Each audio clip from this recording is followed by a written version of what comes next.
क्यों 1971 की जनसंख्या पर होता है आज भी राष्ट्रपति चुनाव? राष्ट्रपति चुनाव का क्या है अनुच्छेद 55 से कनेक्शन? 2001 के बाद भी क्यों नहीं बदला राष्ट्रपति चुनाव का नियम? वोट कैलकुलेशन के लिए क्यों होता है खास मेथड का इस्तेमाल? ऐसे कई सवाल हैं जिनके जवाब आज हम आपको देने जा रहे हैं, क्योंकि जल्द ही अब देश को नया राष्ट्रपति मिलने वाला है। राष्ट्रपति के चुनाव में वोट कैलकुलेशन के लिए किस मेथड का इस्तेमाल किया जाता है, बताते हैं आपको। राष्ट्रपति चुनाव भारत के आम चुनाव की तरह नहीं, बल्कि इसके वोटिंग और वोट गिनने का तरीका काफी अलग है। इसमें खास तरह से राष्ट्रपति पद के चुनाव की प्रक्रिया पूरी की जाती है। राष्ट्रपति चुनाव में हर वोटर के वोट की एक वैल्यू काउंट की जाती है और इस वैल्यू के आधार पर वोटों की गिनती होती है।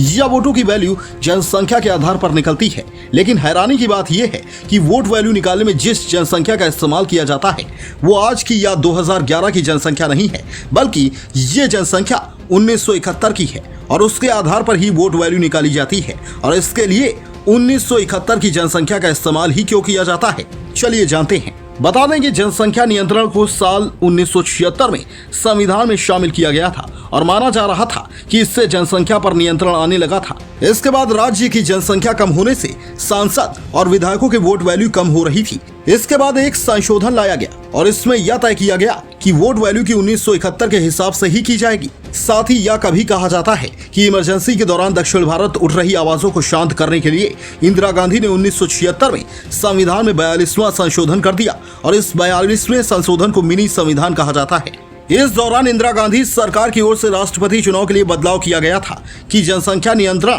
और परिवार नियोजन को समवर्ती सूची में शामिल कर दिया गया। इसके साथ ही अनुच्छेद 55 में यह ऐड कर दिया गया कि साल 2000 के बाद पहली जनगणना होने तक राष्ट्रपति चुनाव के लिए 1971 की जनगणना ही मान्य होगी।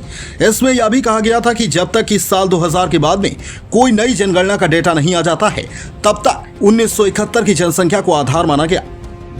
अटल सरकार के दौरान क्यों नहीं हुआ संशोधन? 42वें संविधान संशोधन में जो बदलाव किए गए थे उनके 30 साल बाद भी इन्हें बदला नहीं गया। फिर जब 2001 में जनसंख्या जनगणना के वक्त इसकी वैलिडिटी खत्म हो गई तो केंद्र में एनडीए की सरकार ही थी। उस वक्त अटल बिहारी वाजपेयी देश के पीएम थे और उन्होंने भी इसमें बदलाव नहीं किया और इससे 2026 तक आगे बढ़ा दिया। बढ़ती आबादी के मद्देनजर राष्ट्रपति चुनाव का आधार भी नई जनसंख्या को बनाया जाए, लेकिन उस वक्त केंद्र में काबिज अटल बिहारी वाजपेयी की एनडीए सरकार ने संविधान में संशोधन कर बहस पर रोक लगा दी। इस वजह से बाद में भी बदलाव नहीं हो सका और आज भी 1971 के आधार पर ही वोट वैल्यू की गणना की जाती है। एक वोट का मूल्य कैसे पता चलता है? आपको बता दें, उसके क्षेत्र की जनसंख्या के क्षेत्र पर उसके वोट का मूल्य गिना जाता है। विधायक के वोट का मूल्य निकालने के लिए उस राज्य की कुल जनसंख्या में कुल विधायक का भाग दिया जाएगा और उस संख्या में 1000 का भाग दिया जाएगा। इसके बाद जो संख्या आएगी वो उस राज्य के विधायक का वोट मूल्य होगा। इसमें जनसंख्या पुरानी ही काम में आ रही है। इस स्टोरी पर आपकी क्या राय है, कमेंट करके जरूर बताएं और वीडियो को शेयर करना ना भूलें।